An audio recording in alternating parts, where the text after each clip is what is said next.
Right, Catalonia's leader Carles Puigdemont says his government would declare independence at the end of this week or the beginning of next. Now, this is coming after Sunday's banned independence referendum in which 9 out of every 10 persons wanted out of Spain. Meanwhile, Spain's High Court has called the Catalan police head to testify for the alleged crime of sedition. Now, this is in relation to arrests of high-ranking officials over the organization of a banned independence vote.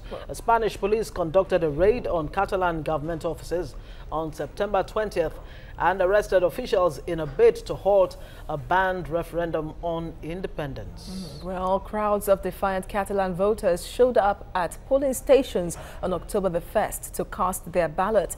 Catalan President Carles Puigdemont says Catalonia will move on this weekend to declare independence from Spain, moving the European Union country closer to a rupture that threatens the foundations of its young democracy. We have lawyer and public affairs commentator Olayinka Oladaniels in the studio to talk more about this with us. Good morning. It seems that the new wave now is self-determination of a few in Spain, even Cameroon as well. Now, looking at how this is playing out in Spain at this time, would you advise the Spanish government to use force? Because more soldiers have been sent to Catalonia. Well, in politics, force or violence does not add value to politics.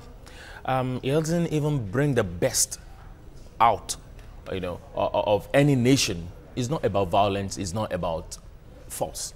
Because if you look at this issue, there have been a number of times that even the Catalonian president has called for dialogue.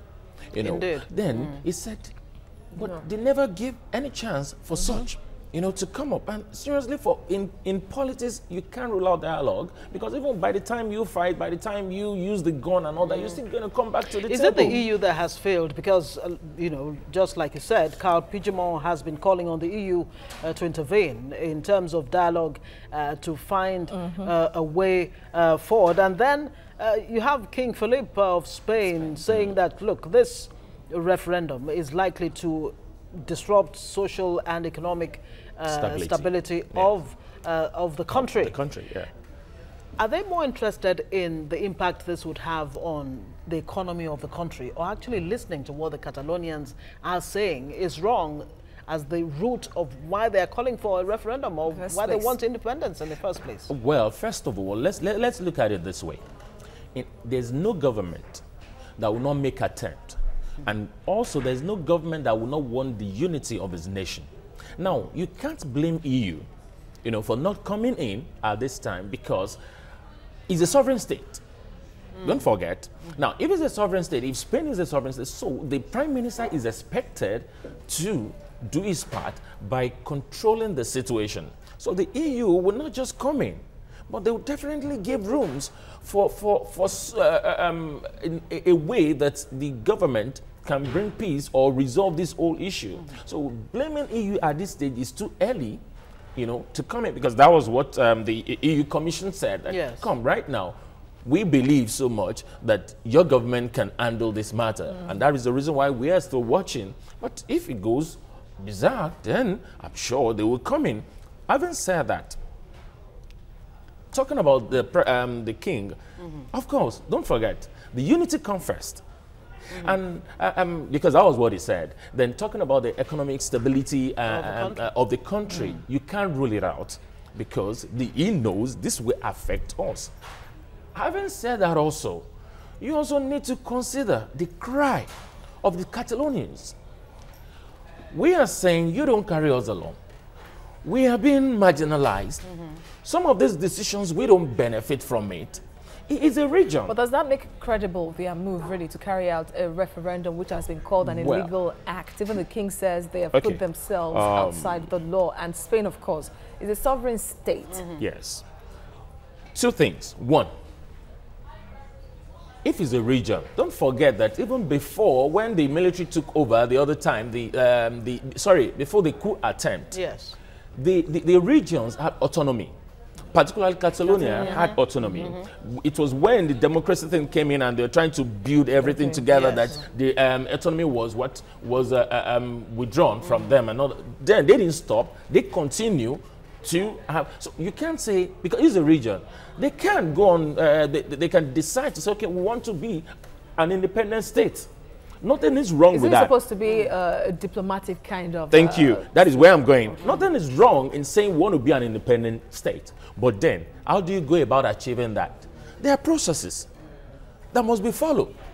And that's the reason why the government is crying. Even the king said that the laws were not followed. Yeah. You can't build nothing, you can't build something on nothing.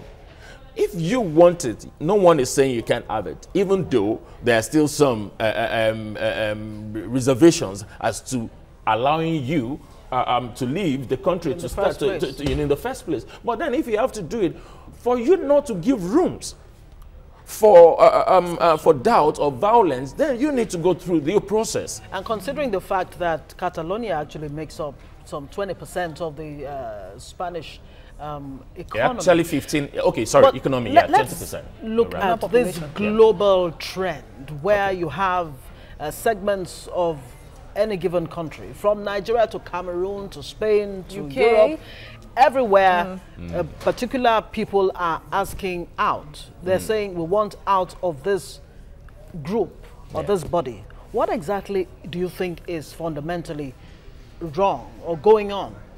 That, you know, this calls for secession, independence seem to be getting louder. Seriously, this is the beauty of democracy. There is nowhere now in the world that people are not being, how do I put it now? I'm looking for a word. Being self-determination?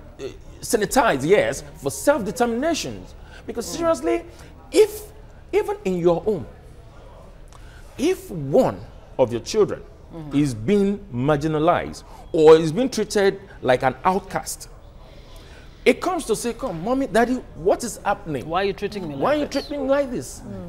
Definitely you raise a question, then it's left for the parent to now say, no, it's not like that. But if the parent do not have an answer to that child, what happens?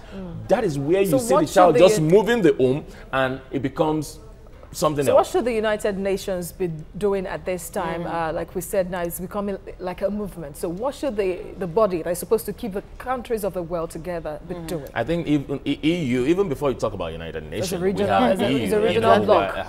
That's why I asked United for the world. I think, yeah, you have a valid point. Yes, they need to come, look into this, call all the stakeholders, all the parties involved. Okay, how do we resolve this? What is the problem? What do you want? Let them come to the table. Where are the blueprints? Let them state what the issue has been.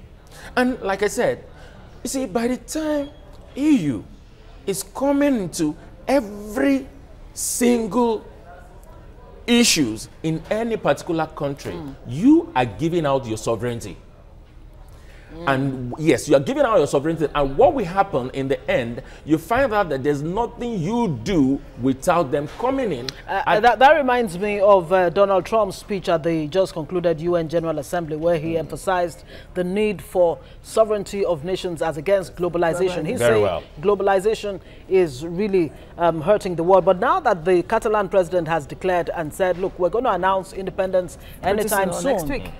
This week or next week? What next? What? Thank you. Don't forget also that they have a law, and Article 151 of the Spanish law made it clear, and gives power to the head of government to use force to stop that, to call them to order. Yes. And I don't think we want to get to that point where soldiers are stationed. Yeah, because we don't have to get to that point, because even the president of the Catalonia is saying that if that is invoked, if that article is invoked and that happened, what will happen will be the greatest mistake of the Spanish country. So where are we going with this?